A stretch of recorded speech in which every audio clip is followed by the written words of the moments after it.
your production value just went through the roof. You're now going to be able to command millions of dollars when you sell your movie. You're going to be able to get that 3, 5, $10 million paycheck from a streamer like Netflix or Amazon. Hi guys, my name is Pierre. I'm a visual effects technician on shows like Star Trek Strange New Worlds, as well as Gen V. I'm also a film producer. In this channel, I talk all about producing using many different tools. And on this channel, I deliver producing hacks for other content creators to create their content.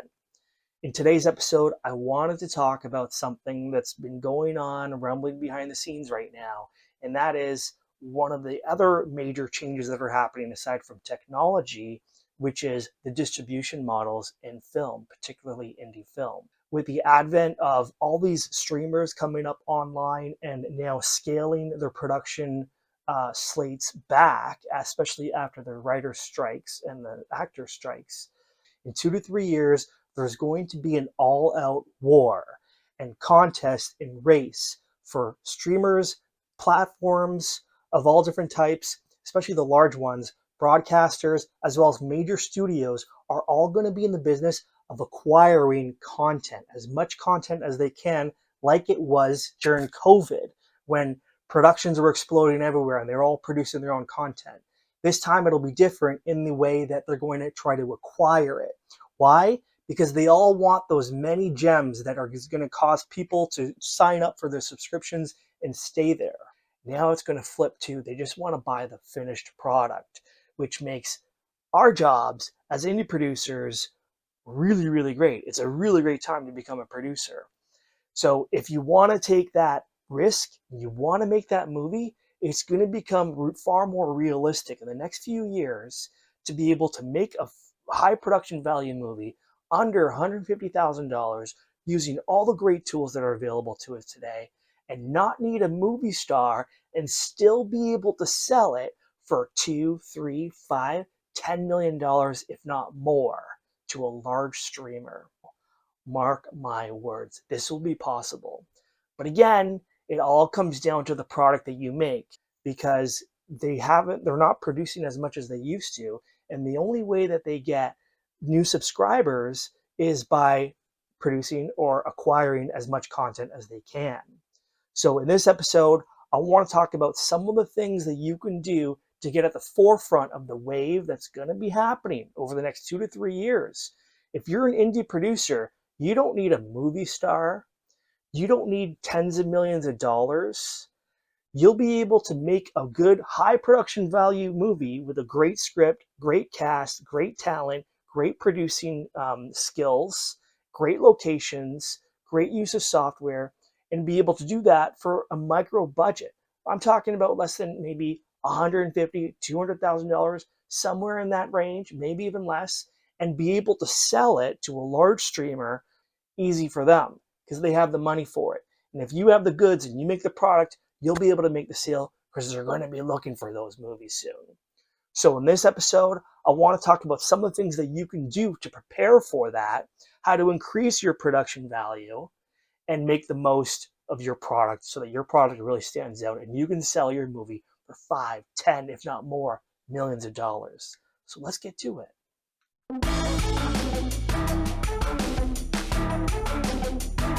If you are a producer and you want to sell your movie or your content or your show or whatever it is, when studios are going all out bonkers to acquire content and they're spending enormous amounts of money for whatever it is, you want to make sure that your project or your product, that it's worth something. The production value is high. You want to be able to stand out of the crowd. We want to increase the value of your movie to make that big sale. And then imagine your next product. It might even open many doors for you. They might ask you to direct their next product or their next movie. Or they might fund you to do your movie and move it into a saga or a number of sequels if there's a fan base that amasses and likes your product. So I'm going to be talking about some of the things right now that you can do to increase your production value of your movie and increase the value of your product to get that big sale. So I've talked about this in previous episodes, And the first thing, obviously, is having a really great story. And the way you can do that is getting a lot of people to give you feedback. Get professional readers on board. Get professional screenwriters if you need to and you can't do it yourself. The point is that everything derives from the story. Doesn't matter, even if it's your financing.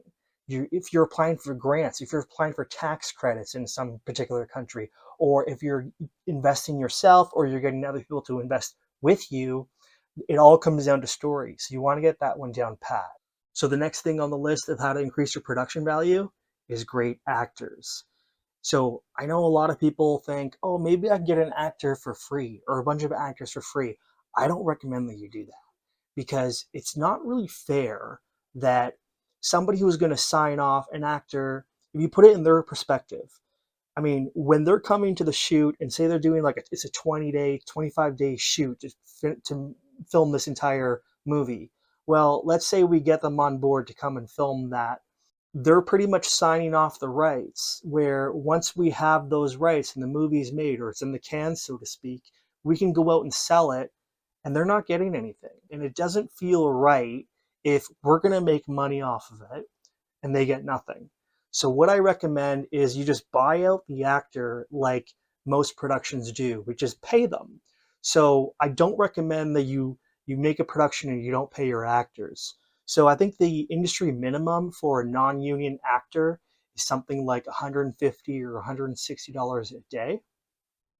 If you get a union actor, such as somebody who's part of ACTRA in Canada or SAG in the United States, I think it's a little bit higher, but you have to pay a lot of overtime if you go over the 8 hours. But you'd be surprised on how many people out there, how many actors are really hungry for work and they're non-union and they're really talented. I've seen some really great stuff. And some people are so hungry for work, they'll work for the non-union wages as little as $150 to $200 a day, and they'll work those overtime hours, and they won't charge overtime because it's not union. Even though I recommend paying actors at every chance you get every time you use their services, I'm still a little apprehensive about making my set into a unionized set because it just feels like as if it's no longer my set anymore. And I'm obeying somebody else's rules, and the only person that's paying for it is me. And there's no guarantee that we're going to make any money doing this. And unless you're getting a grant from the government, and you have to be really qualified for that now, it just feels weird being a union set, and it's my own money. It's an indie production. So for myself, I'm probably going to go with non-union actors and keep it a non-union set, just so that we can get more creative. But of course, add I will always recommend anybody, including myself, to always pay the actors so that at least they're being paid for being there, they're well fed, and they're overall happy with it and they're happy to be there and be part of this project. So the next element that I recommend, adding in action sequences. These days, you don't have to book out an entire street, buy all these cars, trash the cars, and have a car chase to be able to do that. You can literally do it in 3D software now for relatively cheap. The cost for the computer, the hardware has gone way down. You can even buy a gamer's computer now and do it on a gamer's computer. And the software, you don't even, like it used to be that you would have to spend thousands of dollars for a yearly license. That's gone. You don't need to do that anymore in a lot of the softwares that have come to light. And now it's becoming easier and easier to integrate real world live action plates with something that's 3D in the background and making it seamless. And you can also find some skilled artists to be able to do it for you without having to pay hundreds of artists to do it like how it used to be in the 90s. In the next few years, I'm sure that we're going to see more and more AI softwares come out that can help you accomplish this. And if you don't want to wait, you can do it yourself using tools like Unreal Engine, which I've previously mentioned in the past and I will continue to do more videos on.